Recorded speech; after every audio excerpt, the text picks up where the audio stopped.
Chapter number 10 का नाम है इंडियन इकोनॉमी। ठीक है, तो इस चैप्टर में आपको बताया था कि टोटल 7 टॉपिक्स पढ़ने, और इसमें कुछ चीज़ें तो हैं हमारे क्लास 12th वाली, जैसे इसमें पहला दौर है जब ब्रिटिशर्स थे हमारे यहाँ 1947 तक, फिर अगले 50 साल क्या हुआ 1947 से 1991 तक, फिर उसमें 2 बार रिफॉर्म्स आए, एक 1980s में हल्के वाले और फिर 1991 में भारी वाले असली वाले। 4 टॉपिक्स ये हो गए। बाकी इसके अलावा 1991 रिफॉर्म के बाद क्या हुआ वो एक छोटी सी कहानी है, फिर नीति आयोग के बारे में और करंट स्टेटस फ़िलहाल क्या है उसके बारे में। अच्छा, तो बहुत सिंपल है। तो शुरू के 4 टॉपिक्स तो क्लास 12th की तरह ही हैं। तो जैसे सबसे पहले हम प्री इंडिपेंडेंस एरा की अगर बात करें तो हमारी इकनॉमी जो थी वो प्रॉस्पेरस थी, हम अच्छे थे, सेल्फ रिलायंट थे, दुनिया की वेल्थ का 1/3 लगभग या 1/4 कंट्रोल करते थे। एग्रीकल्चर सबसे ज़्यादा होता था, हाथ के कारीगर हमारे यहाँ बहुत अच्छे थे, हैंडीक्राफ्ट इंडस्ट्री में हम पूरी दुनिया में फेमस थे।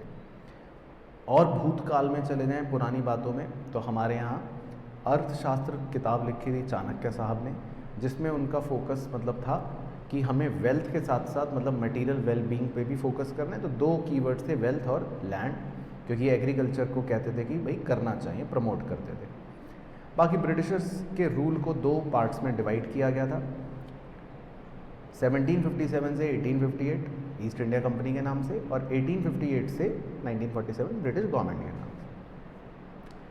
अब होता क्या था कि Britishers discriminatory tariff policy follow करते थे, हमारे एक्सपोर्ट करे हुए गुड्स पर ज़्यादा टैक्स लगाते थे और अपने इंपोर्ट करे हुए गुड्स पर टैक्स बहुत कम लगाते थे। तो एग्रीकल्चर जो था उसी पर हमारा ज़्यादातर मतलब कह सकते हो एम्प्लॉयमेंट डिपेंडेंट था, लेकिन बाकी चीज़ों में अनएम्प्लॉयमेंट होने की वजह से फिर एग्रीकल्चर में दबाव ज़्यादा आ गया, लैंड होल्डिंग्स स्मॉल हो गई, फ्रेगमेंटेड हो गई, बाहर से सस्ते गुड्स आने लगे मशीन मेड, उनसे और मुश्किल हो गई।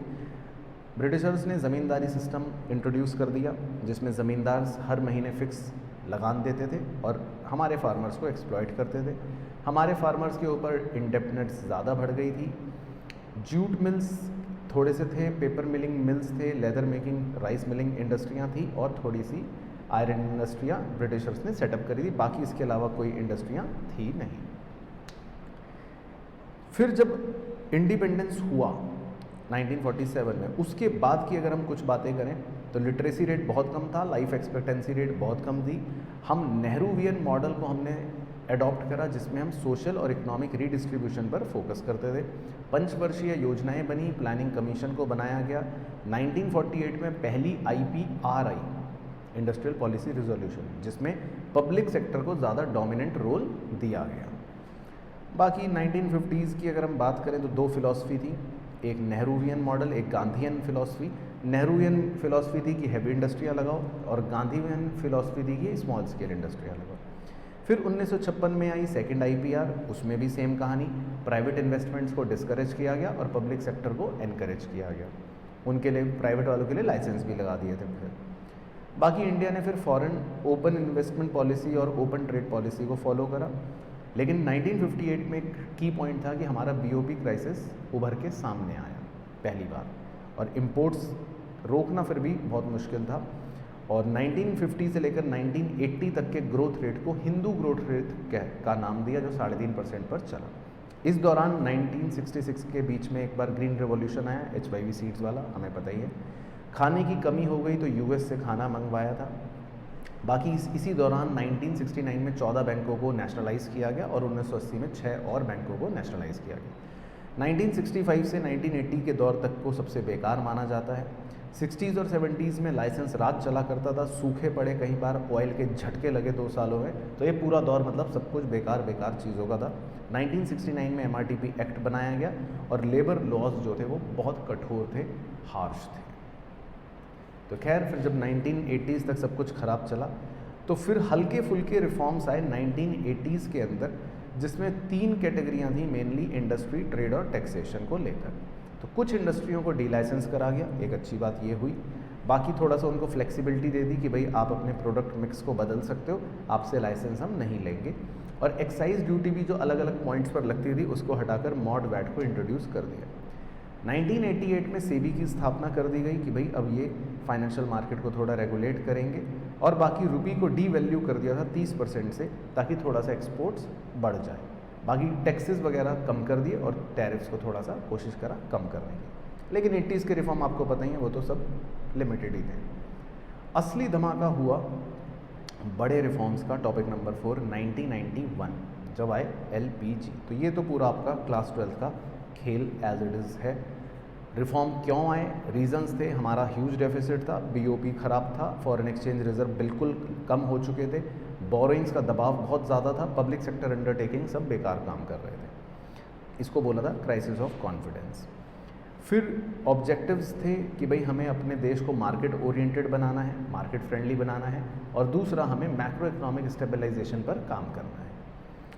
फिर इसलिए इन पॉलिसियों को 2 रिफॉर्म्स में क्लासीफाई करते हैं, शॉर्ट टर्म मेजर्स यानी स्टेबलाइजेशन मेजर्स, और लॉन्ग टर्म मेजर्स मतलब स्ट्रक्चरल रिफॉर्म मेजर्स।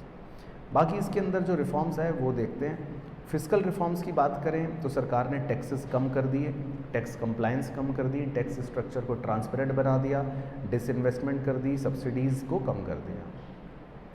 बाकी सरकार का फोकस था करंट अकाउंट डेफिसिट कम हो, बोरोइंग कम हो, ताकि हम आगे अच्छे से बढ़ सकें।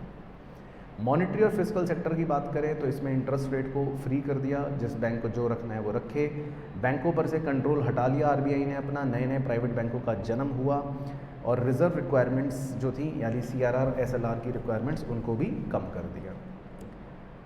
उसके बाद कैपिटल मार्केट रिफॉर्म्स में तो एक ही पॉइंट है, बस सेबी का जन्म हो गया, 1992 में उसको स्टैट्यूटरी रिकॉग्निशन मिल गई। इंडस्ट्रियल पॉलिसी की बात करें तो 24 जुलाई 1991 को नई इंडस्ट्रियल पॉलिसियाँ आईं, जिसमें लाइसेंस राज को हटा दिया, 18 इंडस्ट्रियों पर ही बस छोड़ा, और धीरे धीरे सिर्फ 5 पर ही बची हैं वो, और पब्लिक सेक्टर के रोल को सिर्फ अब लिमिटेड कर दिया 2 सेक्टरों तक, बाकियों से पब्लिक सेक्टर के रोल को भी हटा दिया।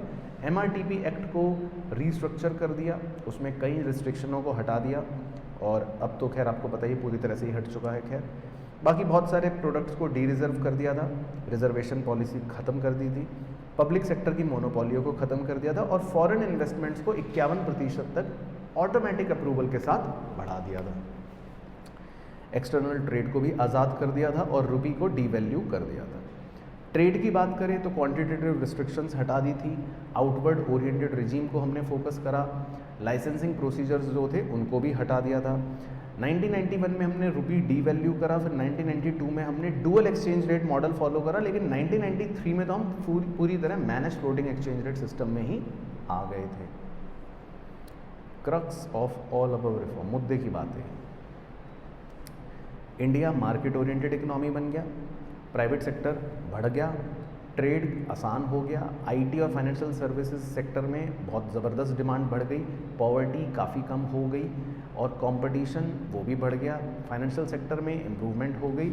हाँ, फिस्कल डेफिसिट की बात करें तो वो उतना नहीं अच्छा हो पाया। अच्छा जी, रिफॉर्म्स के बाद का दौर, इसमें तो एक चित्र देखना है बस और काम ख़त्म, कि 1991 से 2022 तक की अगर हम GDP और ग्रोथ रेट की बात करें तो हम शुरू में मतलब 2% से जब हमने एनुअल ग्रोथ रेट शुरू करी, तो उसके बाद बस लगभग हम 4 से 6 और 6 से 8% पर चलते रहे 6, 8, 6 से 8, 6 से 8, 6 से 8।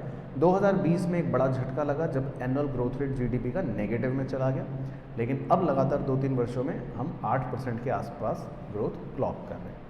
बाकी ईयर वाइज डेटा याद करने की ज़रूरत नहीं, एक जेनरिक पॉइंट था। उसके बाद जी सेकेंड लास्ट टॉपिक था नीति आयोग। नीति आयोग का मतलब है कि ये सरकार का अब नया थिंक टैंक है, प्लानिंग कमीशन को हटा दिया और उसकी जगह नीति आयोग को बना दिया। इनका ऑब्जेक्टिव है देश की तरक्की, कोऑपरेटिव फेडरलिज्म यानी कि स्टेट और सेंटर दोनों के पास पावर सही से डिवाइडेड हों, बाकी भरोसेमंद पॉलिसियाँ बनाना, अच्छी स्ट्रेटजीज़ बनाना, लॉन्ग टर्म की नीतियाँ बनाना, किसी 2 सेक्टर या 2 डिपार्टमेंट्स में अगर कोई लड़ाई हो रही है उसको रिजॉल्व करना, टेक्नोलॉजिकल अपग्रेडेशन पे फोकस करना, एटसेट्रा एटसेट्रा, बहुत कुछ। बाकी इनके कुछ की इनिशिएटिव्स थे जो मैंने कहा था गूगल पे आप सर्च कर सकते हो, डिटेल अगर जानने का दिल करे तो, नहीं तो नाम याद रखने। लाइफ ये मतलब आपकी प्लास्टिक के यूज़ और उन चीज़ों से रिलेटेड इनका एक इनिशिएटिव था।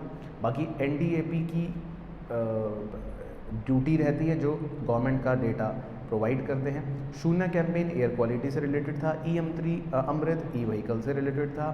IPI पॉलिसियों के इंसाइट्स बताता है। मिथेनॉल इकोनॉमी, ये मिथेनॉल में वेस्ट को कन्वर्ट करने की पॉलिसी थी। गोल्ड मार्केट को भी ये ट्रांसफॉर्म करना चाह रहे हैं। वीकनेस की बात करें नीति आयोग की, तो लोग कहते हैं कि इनका रोल लिमिटेड है, बजटिंग में इनको बाहर रखते हैं, इनके पास पावर्स नहीं है, और प्लानिंग कमीशन के हटने से मिनिस्ट्री ऑफ फाइनेंस की ताकत बढ़ गई है, ऐसा स्कॉलर्स का मानना है। और उसके बाद 7th सबसे जान सुखाऊ टॉपिक, करंट स्टेट। तो करंट स्टेट में हमें एग्रीकल्चर, सेकेंडरी और टर्शरी तीनों के अंदर मतलब जो भी कुछ हुआ और ना जाने नाना प्रकार की पॉलिसियाँ और नीतियाँ सब याद करनी है जो भी हैं, तो उसमें कोई स्कोप नहीं है समझने का, 100% रटना है। बाकी प्राइमरी सेक्टर की कुछ बातें हैं कि भाई हम लार्जेस्ट प्रोड्यूसर्स हैं इन कुछ चीज़ों में, मिल्क वगैरह में, है ना। प्लांटेड एरिया जो है वो भी हमारा मतलब काफ़ी बड़ा है कुछ चीज़ों को लेकर अगर हम देखें तो। बाकी हम सेकंड लार्जेस्ट प्रोड्यूसर्स हैं फ्रूट्स, वेजिटेबल, टी, फिश, इन सब में भी। हमारा ग्रॉसरी मार्केट भी दुनिया के अंदर सबसे मतलब छठा लार्जेस्ट है, और भैंसों की संख्या हमारे यहाँ सबसे ज़्यादा है, वो भी एक पॉइंट हो गया। बाकी हम टॉप 10 एक्सपोर्टर्स हैं दुनिया के एग्रीकल्चरल प्रोडक्ट्स के। APEDA जो है उसकी जिम्मेदारी है एक्सपोर्ट प्रमोशन करने की, और सरकार ने बहुत सारे मेजर्स उठाए हैं, वो आपको याद रखनी है लिस्ट मतलब और पढ़नी है। 100% FDI, PM किसान योजना, MSP, एडिबल ऑयल्स को लेकर प्रधानमंत्री फसल बीमा योजना, परंपरागत कृषि विकास योजना, एग्री इंफ्रास्ट्रक्चर फंड, ये वो FPO, ENAM जिसमें इलेक्ट्रॉनिक ट्रेडिंग पोर्टल प्रोवाइड कर दिया, startup ecosystem, etcetera etcetera etcetera. बाकी एग्रीकल्चर सेक्टर के कुछ इश्यूज़ हैं, जैसे लैंड होल्डिंग्स अभी भी फ्रेगमेंटेड हैं, कुछ जगहों पर मार्केटेबल सरप्लस थोड़ा सा कम है, low level of technological upgradation है, इनएडिक्वेट पोस्ट हार्वेस्ट इंफ्रास्ट्रक्चर है, मतलब जो बेसिक समस्याएं हैं एग्रीकल्चर सेक्टर की। तो इसमें आप लेकिन नीतियों पर ज़्यादा फोकस करना, इश्यूज़ पे कम करना, इश्यूज़ आने के चांस कम। अच्छा, इसी तरह सेकेंडरी सेक्टर वो 30% हमारे GDP में योगदान देते हैं, 12 करोड़ से लोग इसमें इन्वॉल्व हैं। मैन्युफैक्चरिंग खाली अकेला 78% प्रोडक्शन में इन्वॉल्व है। GII India's global innovation index 40th था 2022 के अंदर। बाकी DPIIT का रोल फिक्स कर रखा है पॉलिसियाँ बनाने के लिए, और कुछ पॉलिसियाँ याद रखनी है। वोकल फॉर लोकल सुना ही होगा, ease for doing business, India की रैंक 63 थी। National single window system, make in India सुना होगा, PM गति शक्ति, national logistic policy, fame India scheme जिसमें इलेक्ट्रॉनिक और हाइब्रिड व्हीकल्स को प्रमोट कर रहे हैं। RODTEP इसने पुराने merchandise exports from India scheme को ख़त्म कर दिया।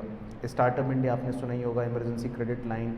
FIFP इसने FIPB को रिप्लेस कर दिया, और एट्सेट्रा एट्सेट्रा।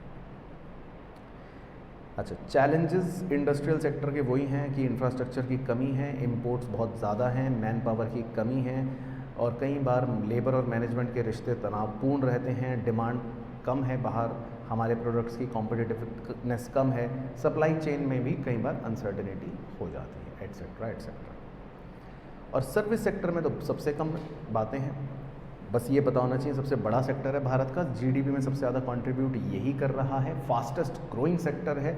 दुनिया के टॉप 10 WTO मेंबर्स में हम आते हैं एक्सपोर्ट इंपोर्ट की अगर बात करें तो। $27 बिलियन का हमने सर्विसेज एक्सपोर्ट करा था। टेलीकम्युनिकेशन के अंदर हमने 100% फॉरेन FDI अलाउ कर दी है ऑटोमेटिक रूट के थ्रू। बाकी वर्ल्ड बैंक भी भारत को लेकर ऑप्टिमिस्टिक व्यू रखता है, कहता है कि भाई भारत जो है वो आगे हर तरह की मतलब मुसीबतों से सामना करने के लिए सक्षम है। बस तो मतलब करंट स्टेटस में तो आपको मेन पॉलिसियाँ जो अभी चल रही हैं उन पे फोकस करना है। तो क्लियर हो गया। तो ये चैप्टर मतलब कंपैरेटिवली छोटा है।